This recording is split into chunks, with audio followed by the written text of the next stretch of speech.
Now to the Israel-Hamas war. Israel feeling more pressure to hold off on a ground invasion of Gaza after Hamas released a pair of hostages.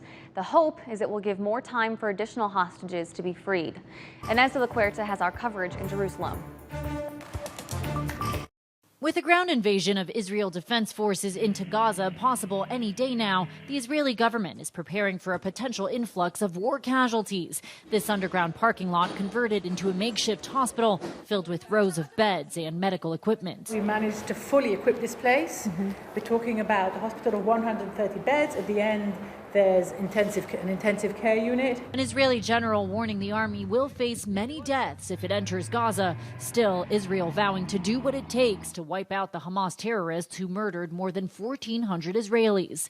Israel defense troops seen training near the Gaza border. The U.S. and other allies are privately urging Israeli authorities to delay their ground war in Gaza in the hopes the terrorist group will release the more than 200 hostages they're still holding. It's imperative that we work to protect all civilians in this conflict.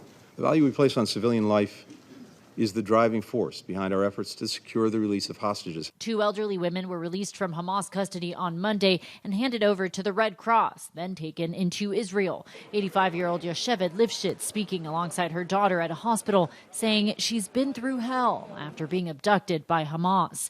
She says she was taken from her kibbutz, put on the back of a motorbike, beaten with sticks, and ended up in a huge network of underground tunnels in Gaza. She says it was like a spider's web.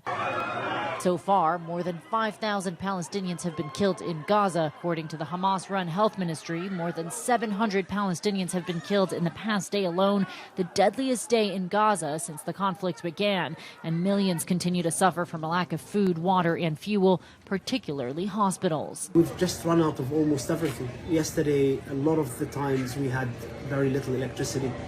Amid growing concerns about the war front expanding, today the IDF says rockets were fired into Israel from Syria. Inez de la Huerta, ABC News, Jerusalem. Now, ABC News has learned the Pentagon is now weighing options to respond to provocations by Iranian-backed militants in the Middle East after Israel ramped up its air assaults.